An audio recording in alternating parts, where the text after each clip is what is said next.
नमस्कार शेतकरी मित्रांनो, यावर्षी कल्टारची गरज भासणार नाही असं वाटत असेल. कारण की आपल्याला कल्टारची यावर्षी गरज भासेल असे मला तर वाटत नाही.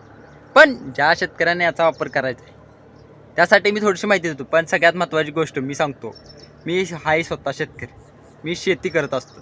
शेतीमध्ये माझे अनुभव असतील ते सांगण्याचा प्रयत्न करतो.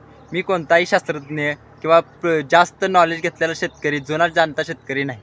त्याच्यामुळे थोडीशी त्याबद्दलची पूर्णपणे माहिती माझ्याकडून जेवढी माहिती सांगता येईल तेवढी सांगत असतो. त्याचबरोबर जर तुम्हाला याच्याबद्दलची माहिती जर पूर्ण प्रॉपर घ्यायची असेल, जे शेतकरी जुन्या पद्धतीने वापरतात, जुने शेतकरी जे वापरत असतील त्याच्यावरून जास्त माहिती घेण्याचा प्रयत्न करा. जी मला माहिती आहे ती सांगण्याचा प्रयत्न 100% मी करणार असते. आता विषय असा आहे, ह्यावर्षी कल्टारची गरज मला वाटत नाही जास्त भासेल. कारण की द्राक्ष बागा ऑलरेडी अशा चांगल्या प्रकारे तयार झालेल्या आहेत. सूर्यप्रकाशाची किरणं असते, सूर्यप्रकाश यावर्षी चांगला मिळालेला आहे द्राक्ष बागेमध्ये. त्यामुळे याची गरज यावर्षी जास्त भासणार नाही असं मला तर वाटतं.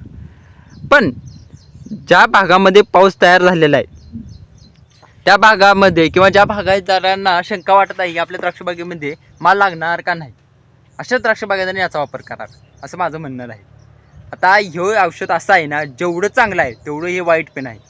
हे औषध असं आहे की जे आपलं आहे ना जिब्रेलिक ॲसिड झाडामध्ये ते एकदम थांबवून टाकते, एकदम वाईट कंडिशनमध्ये. म्हणजे जेला ते उलटं, जे वाईट अवस्था म्हणजे जेला डायरेक्ट थांबवण्याचं काम या एकटाच माणूस करू शकतो. त्यामुळे याचा वापर आणि जपून करा. कारण की याची एक वेळा जर फवारणी घेतली तर बागेत कमीत कमी 7-8 वर्ष तर हा माणूस काय हालत नसतो. एवढ्या प्रकारचा ह्याच्यामध्ये झाडामध्ये ताकद म्हणजे झाडामध्ये राहत असतं. त्याच्यामुळे याचा वापर चांगल्या प्रकारे करणे खूप गरजेचं आहे. आता यामध्ये बघू शकता हे कल्टार, मिल्टार, जिटोमॉल काय म्हणते पॅक्लोबट्रोझोल आहे 23% SC फॉर्म्युलेशनमध्ये. मिल्टार प्लांट ग्रोथ रेग्युलेटर आहे. आता याचा वापर कसा करायचा आणि किती करायचा, आता माझं म्हणणं राहील यावर्षी तुम्ही 100 लिटर पाण्याला फक्त 10 मिली एवढ्याच प्रमाणात वापरण्याचा प्रयत्न करा. यावर्षी अतिरिक्त करू नका याचा वापर. आणि याची फवारणी फक्त एकच घेण्याचा प्रयत्न करा. जास्त फवारणी करण्याची गरज नाही मला तर असं वाटतं. ज्यांना शंका जास्त आहे त्यांनी फक्त एकच फवारणी याची करा. 100 लिटर पाण्यासाठी 10 मिली आणि एकरी कमीत फक्त 30 ते 40 मिली एवढ्याच प्रमाणात वापरण्याचा प्रयत्न करा.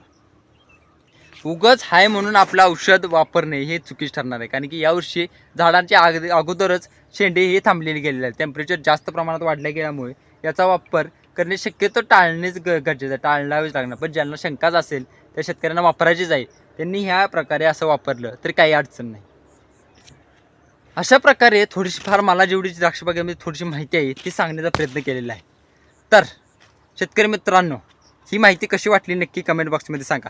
थोडीशी चुकली असेल किंवा काय झाले असेल तरी देखील ज्या शेतकऱ्यांना माहिती आहे त्या शेतकऱ्यांनी देखील जी माहिती सांगण्याचा प्रयत्न करा.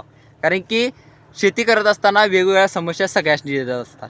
फक्त आपणच शेती करत असताना असं म्हणून चालणार नाही की तुला जास्त नॉलेज आहे मला जास्त नाही. ज्याच्या त्याच्या परिस्थितीनुसार ज्याच्या त्याच्या बागेनुसार आपलं नियोजन करणे खूप गरजेचे ठरणार आहे. तर धन्यवाद शेतकरी मित्रांनो.